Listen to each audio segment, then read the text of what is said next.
Impeccable, j'ai pu lancer le live, fallait que je m'organise pour que la caméra soit à l'endroit parce que je vais vous dessiner un petit schéma aujourd'hui.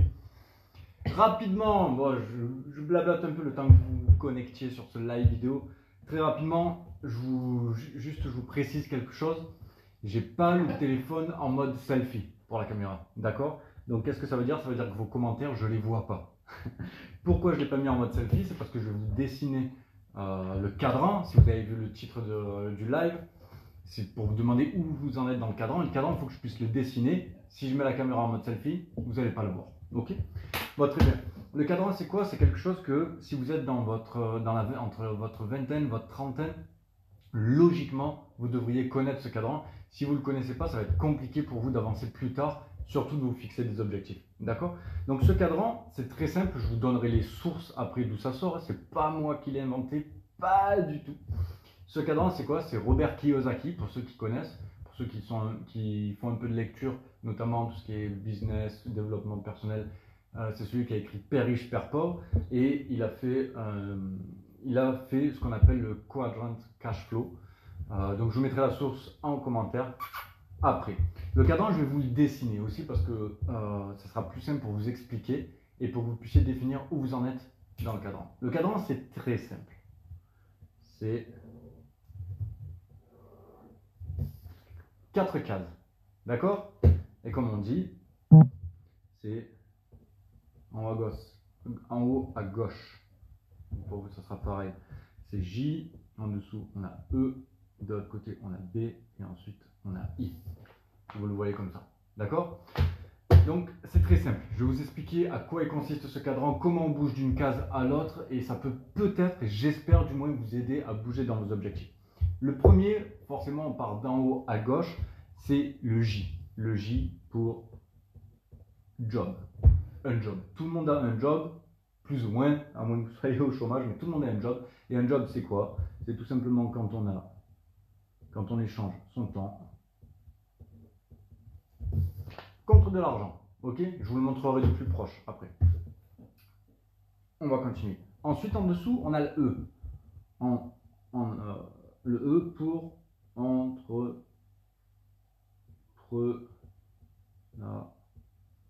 rien. Ok? Ou tout simplement, c'est pareil, on bosse à son compte, mais on continue à échanger son temps, mais contre plus d'euros. Mais souvent, on échange plus de son temps parce qu'on bosse pour soi. D'accord? Le B, il tient pour quoi? Il tient pour business. Et le business, c'est quoi? C'est tout simplement quand il y a toi qui a des employés, donc je vais les appeler E1, E2, E3, qui vont échanger leur temps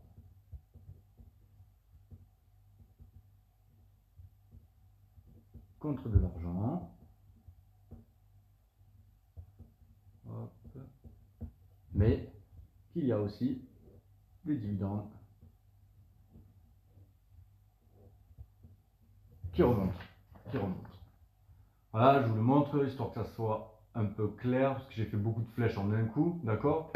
Et le dernier, le I, c'est pourquoi? C'est tout bête, probablement que vous l'avez deviné, c'est investissement.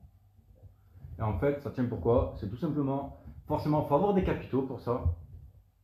Et c'est tout simplement quand on a des euros, des dollars, peu importe, que l'on investit pour en faire beaucoup plus.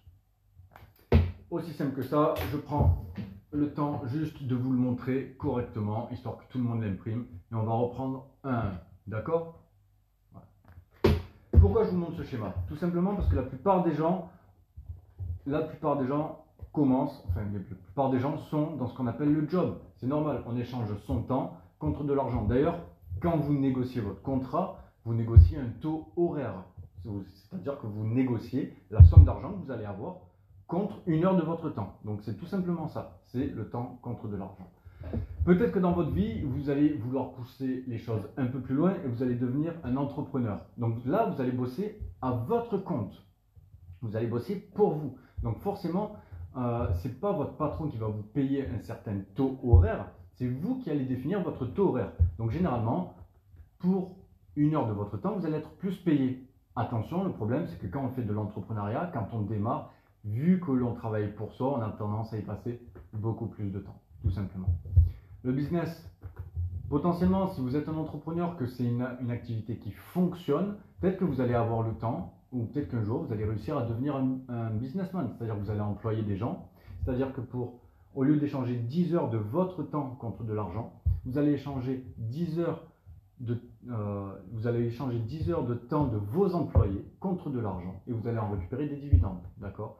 Et tout ce que je vous souhaite, c'est d'avoir assez d'argent, d'avoir assez de capitaux pour investir et faire travailler votre argent et donc pas vous. D'accord?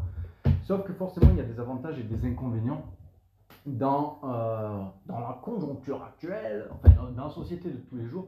C'est compliqué quand on est sur la partie gauche du cadran. C'est pas moi qui le dis ça, hein. Vous verrez Robert Kiyosaki. Mais quand on est sur la partie gauche du cadran, on a énormément de mal à basculer sur le côté droit. Et en fait, c'est tout simplement, souvent, on va avoir ou des personnes qui ont un job ou des personnes qui sont entrepreneurs, auto-entrepreneurs, même combat, ok. Et très souvent, le seul moyen de passer de l'autre côté, c'est l'héritage d'un business. Si on récupère la boîte familiale, par exemple, ou si on rachète une entreprise, ce qui engendre énormément de frais, soit dit en passant, d'accord? Ou alors on peut tout simplement recevoir un héritage de la famille et décider, au lieu de claquer son argent en bagnole, en maison ou en d'autres choses futiles, on est un peu malin, on décide de l'investir pour générer des capitaux, d'accord? Dans ces cas-là, dans chaque cas en fait, il faut faire attention, c'est qu'on peut facilement rester bloqué. C'est-à-dire que les gens qui ont la sécurité de l'emploi, on a bien vu avec le Covid que la sécurité de l'emploi c'était d'accord, mais les gens qui sont là ont tendance à rester bloqués parce qu'ils échangent trop de leur temps contre de l'argent. C'est pareil pour les entrepreneurs. Souvent, quand on est lancé dans son activité, il faut qu'on soit à la fois, suivant le corps de métier, mais artisan, comptable, agent de marketing parce qu'on fait soi-même sa pub, donc forcément on n'a pas le temps d'en sortir. Et attention, quand on récupère un business, on n'est jamais à l'abri.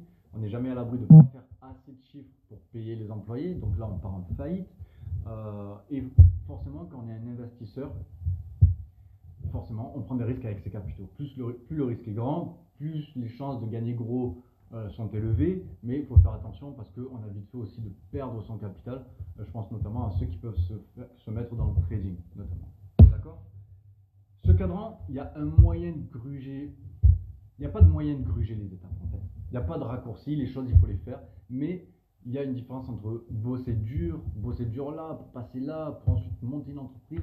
Il y a une différence entre bosser dur et bosser intelligemment. D'accord? Bosser intelligemment, et c'est la deuxième partie de cette vidéo où je voulais en venir, c'est pas par rapport à moi cette vidéo. Quand on soit bien clair, cette vidéo elle n'est pas par rapport à moi, mais elle est par rapport à un système de fonctionnement, par rapport à une opportunité. Vous allez comprendre. Comment on peut passer rapidement d'un cadran à l'autre. Mais moi je vous l'explique. Et comme je vous l'ai dit, on ne va pas le ramener à moi. Je parle avec mon expérience, je parle par rapport aux différents ouvrages que j'ai pu lire. Notamment, ça sera la deuxième source que je vous mettrai en commentaire, c'est le livre de Eric Worre, Eric Worre, W-O-2-R-E, qui s'appelle Go Pro, que je vous conseille de lire, qui est un livre bien sûr sur le marketing de réseau. Vous savez que moi je ne fais que du marketing de réseau, mais c'est tout simplement le meilleur moyen, le moyen le plus intelligent, on va dire, pour gruger sur ce cadran. C'est-à-dire que quand vous commencez dans le marketing de réseau, que vous soyez dans un marketing de réseau de vente de produits ou de vente de services à la personne, peu importe, vous allez apporter des prestations, d'accord? Donc forcément, vous allez commencer avec un job, parce que c'est un job. Donc vous allez commencer avec un job et vous allez échanger votre temps contre de l'argent. La seule différence, c'est que si vous suivez enfin tout le temps dans le marketing de réseau, il y a des lives de formation, il y a des événements de formation, il y a toutes sortes de supports, on va dire, que ce soit événements en ligne, physique, enfin bref, il y a toutes sortes de supports, pardon, où on peut apprendre, d'accord? Donc forcément, Qu'est-ce qui fait qu'on passe d'un job à l'entrepreneuriat? C'est qu'on devient un expert dans son domaine, d'accord? Et un expert, ça dépend qu'à nous, ça dépend de à quelle fréquence on se forme, tout simplement. Et ce qui veut dire qu'on va passer d'un simple job que l'on a, tout le temps payé, c'est un truc de fou, à l'entrepreneuriat, parce qu'on devient des experts en fait notre, euh, dans notre business, dans notre domaine, tout simplement. Donc forcément, on échange toujours notre temps. Plus de temps, c'est vrai, parce qu'on bosse pour nous, mais généralement, on gagne plus d'argent aussi. Et c'est là où la beauté de la chose intervient. Et c'est là où on minimise les risques, mais de ouf, avec le marketing de réseau. C'est-à-dire qu'entre l'entrepreneuriat et le business, c'est très simple de sauter de côté du cadran. Je vous explique pourquoi. Tout simplement, je ne sais pas si on le voit, si je le mets comme ça, mais ça me permet de parler avec les mains. J'aime bien. Tout simplement, qu'est-ce qui va se passer? Lorsque vous devenez un expert dans votre domaine, parce que vous savez de quoi je parle. Moi, je suis dans la nutrition, pour ne pas citer la compagnie, ça fait 3 ans que j'y suis, je sais de quoi je parle, je sais comment je fais atteindre des résultats aux personnes qui le souhaitent, que ce soit dans un sens, dans un autre, que ce soit des résultats financiers, que ce soit des résultats physiques, des regains d'énergie, peu importe, je sais de quoi je parle et je sais comment le faire. Et ça fonctionne. D'accord? Donc, forcément, j'ai été dans l'entrepreneuriat. Mais comment on saute de l'autre côté du cadran, où on a un business? C'est tout simplement quand je viens de vous parler de résultats financiers, il y a des personnes qui vont vouloir atteindre des résultats financiers et qui vont démarrer dans votre activité. Elles vont démarrer dans l'activité avec vous parce qu'elles vous font confiance ou parce qu'elles sont au pied du mur, peu importe la raison, mais vous allez avoir des personnes qui vont démarrer avec vous. D'accord? Attention, vous vous retrouvez avec un business. La seule différence, c'est que au lieu que ce soit vous qui payez vos employés, attention parce que ça c'est magique. Au lieu d'être comme dans un modèle de business traditionnel où c'est vous qui payez vos employés et vos employés qui vous permettent de créer des dividendes, non. Quand vous êtes dans le marketing de réseau, vous n'avez pas des employés, mais vous avez des membres d'équipe, vous avez des distributeurs, des ambassadeurs, peu importe comment on appelle les personnes dans quel business, dans quelle activité. Ces personnes-là vont travailler pour elles-mêmes, donc en fait, elles vont être directement ou en job ou en entrepreneur, ça dépend de leurs connaissances. Et vous n'avez pas besoin de les rémunérer, c'est la compagnie qui sera au-dessus de vous, la compagnie de marketing de réseau pour laquelle vous travaillez, qui va rémunérer sous forme de commission vos distributeurs, mais vous aussi.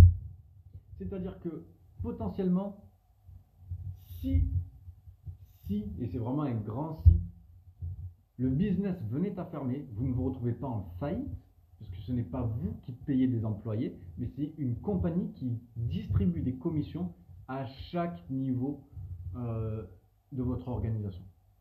C'est ça la beauté de la chose. C'est-à-dire que vous n'avez pas le risque de faire faillite vous. Et généralement, les frais de démarrage dans le marketing de réseau sont ridicules.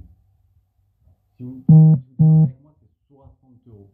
Tandis que si vous voulez ouvrir un business, ne serait-ce qu'une boutique en ville de prêt-à-porter, il faut les stocks, il faut la boutique, vous en avez au moins, en misant plus petit, si on prend un fast-food où c'est assez rapide, assez simple à aménager, c'est du 20 ou 30 000 euros. D'accord? Donc là, vous ne pouvez pas vous foirer avec 60 euros de démarrage. D'accord? Et la beauté de la chose, c'est que plus vous grimpez les échelons dans votre compagnie de marketing de réseau, par exemple, plus vous allez réussir à générer des capitaux qui potentiellement pourront vous amener à être un investisseur. Mais cette case, au final, elle n'est pas obligatoire. On n'est pas obligé de passer là, parce que de toute manière, les risques sont très limités ici. Voilà. Donc c'est juste ce petit message que je voulais vous faire passer. Je vais faire un test. Je vais retourner le téléphone. Je vais regarder s'il y a des commentaires, juste pour voir.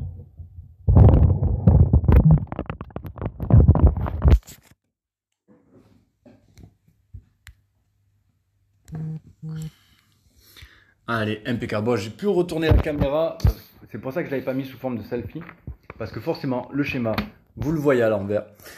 Donc voilà, c'était juste la petite précision que je voulais vous apporter. J'espère que... j'ai pas envie de l'appeler une leçon de business parce qu'on va me dire tu te la racontes. Mais on va l'appeler tout simplement cette petite compréhension de comment le système fonctionne et comment on peut le faire fonctionner en notre faveur. J'espère que ça vous a servi à quelque chose. Sur ce, la team, je vous fais des bisous. Je vous mets en commentaire les sources dont je vous parlais. Et on se capte la prochaine fois en live. Ciao!